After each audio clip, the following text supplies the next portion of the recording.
First of all, we extend our deepest gratitude to the Honorable High Court of Himachal Pradesh, जिन्होंने thousands of parents की इस problem को समझा।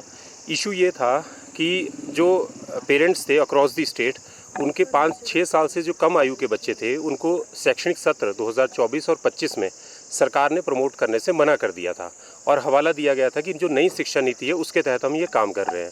इसके रिगार्डिंग हम सरकार को रिप्रेजेंटेशन भी दिया और जब अल्टीमेटली फिर हमें एक जनहित याचिका इसमें दाखिल करनी पड़ी।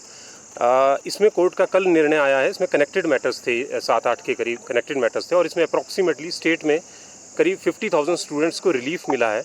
कोर्ट ने हमारी सारी बातों को माना और उन्होंने इस चीज़ का संज्ञान लिया कि जो बच्चा ऑलरेडी एजुकेशन सिस्टम में एनरोल्ड है, आप उसको रोक नहीं सकते। अगर आप उसको फर्स्ट क्लास में प्रमोट होने से रोक रहे हैं तो आप उसके फंडामेंटल राइट्स का वायलेशन कर रहे हैं।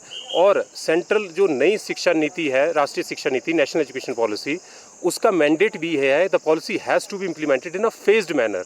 आप उसको एक स्मूथ ट्रांजिशन देंगे, उसके लिए सेंट्रल गवर्नमेंट ने स्टेट गवर्नमेंट को इन्फॉर्म भी किया था, but there was no steps were being taken by the state government. तो अब ये डिसीजन आया है which we welcome whole heartedly, और इससे पेरेंट्स और जितने भी जो स्टूडेंट्स हैं उनका 1 साल भी बचा है और उनको फाइनेंशियल जो बर्डन पड़ने वाला था, क्योंकि education is a highly expensive affair now days, तो वो भी उनका पैसा भी बचा है। तो ये डिसीजन आज आया है जिसके लिए हम we are thankful to the. 2021 में जो गाइड में क्या था कि मैंने आरटीआई भी हमने फाइल की थी, जिसमें हमने पूछा था कि ECC E train teachers across the state में वो रिक्रूट होने थे। अर्ली चाइल्डहुड केयर एजुकेशन में जो टीचर्स स्पेशली ट्रेन टीचर्स थे वो रिक्रूट होने थे। उन टीचर्स को भी सरकार ने, एक भी टीचर्स रिक्रूट नहीं था, उसका ट्रेनिंग नहीं हुई थी, जो basic infrastructure for the which is required for the national education policy वो सरकार के पास नहीं था। तो इन सारी बातों को सरकार ने, ऑनरेबल हाई कोर्ट ने इसका संज्ञान लिया कि on one hand you do not have any preparation, और दूसरी तरफ आप कहते हैं कि भाई आपको ये पॉलिसी इसी साल लागू करनी है।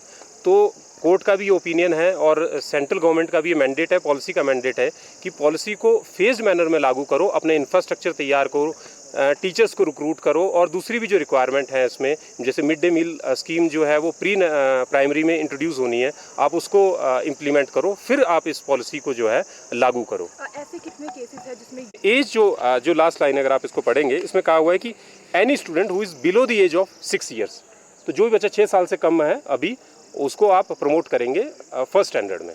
तो सब बच्चे इसमें अब प्रमोट हो जाएंगे फर्स्ट क्लास में। नहीं, अब 5 साल था कि सरकार ने 6 महीने की रिलैक्सेशन दी थी और सरकार ने उसको 30 सितंबर तक की गाइडलाइन इशू कर दी थी कि 30 सितंबर को जो बच्चा 6 साल का हो जाएगा उस बच्चे को हम प्रमोट कर देंगे।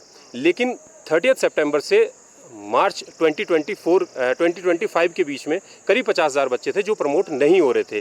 उन बच्चों को इसमें रिलीफ मिला है। सरकार ने जो रिलीफ दिया था वो आधी क्लास को दे दिया था, इन अ वे कि आधे बच्चों को दे दिया था, आधों को नहीं दिया था। तो वो भी एक आर्बिट्रेरी डिसीजन था जिसको लेकर कोर्ट ने कहा कि भाई आप ऐसे इरेशनल तरीके से पॉलिसी को इम्प्लीमेंट नहीं कर सकते। यानी कि अब जो कुल मिलाकर मार्च में भी जो 6 साल के हो रहे हैं वो भी अब इनरोल हो जाएंगे। एग्जैक्टली मतलब जो 6 साल से कम का जो भी बच्चा होगा वो करंट एकेडमिक सेशन में and who has qualified the UKG upper जो किंडरगार्टन क्लास होती है उसने जो क्वालिफाई कर ली, वो बच्चा जो है अब ऊपर वाली क्लास में जाएगा, वो फर्स्ट स्टैंडर्ड में जाएगा। सर गाइडलाइन सारी अब देखो सरकार की तरफ से जवाब तो, अब ये तो कोर्ट का डिसीजन आया हुआ है। सरकार की तरफ से, सरकार को ऐसा फटकार तो मैं नहीं कहूँगा, लेकिन जो पॉलिसी इंप्लीमेंटेशन थी वो गलत तरीके से हो रही थी, फेज्ड मैनर में, और एक ट्रांजिशन पीरियड, स्मूथ पीरियड दिया गया था सेंट्रल गवर्नमेंट ने 2021 में, और अभी तक सरकार ने कोई गाइडलाइन इशू नहीं की थी। तो उससे थाउजेंड्स ऑफ स्टूडेंट्स जो थे अफेक्ट हो रहे थे।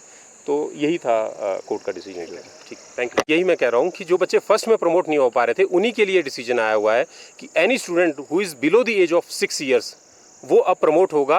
डायरेक्शंस दिए हैं डायरेक्टली ऑनरेबल हाई कोर्ट ने स्कूल्स को और सरकार को भी कि उनको अब प्रमोट किया जाए in the current academic session, which is very important. आपको इनको ऑलरेडी 6 महीने का सेशन लैप्स हो चुका है, आपको अब प्रमोट इमीडिएटली उन स्टूडेंट्स को फर्स्ट स्टैंडर्ड में करना होगा। और इसकी जो कॉपी है वो मैं बता दूं, क्योंकि स्कूल्स अब मतलब स्कूल्स तक ये डिसीजन जल्दी पहुंचना चाहिए। तो मैं इसका जो हमने PIL फाइल की थी उसका नाम है Monica Sharma versus union of India, और ये CPIL नंबर 35 ऑफ 2024 है। तो कोई भी हाई कोर्ट की वेबसाइट से इसको डाउनलोड करके इसको पढ़ सकता है और इसका रेफरेंस देके अपने बच्चों की एडमिशन जो है वो नेक्स्ट क्लास में करवा सकता है। इसमें कोई एज नंबर स्टूडेंट्स होंगे रफली, क्योंकि हर साल स्टेट में 1 लाख के स्टूडेंट एनरोल्ड होते हैं करीब, तो 6 मंथ की रिलैक्सेशन दी गई थी। तो एक रफ आइडिया है कि 50,000 स्टूडेंट्स को रफली पब्लिक एंड प्राइवेट स्कूल्स में इस डिसीजन से रिलीफ मिला है। कुछ ऐसे बच्चे भी हैं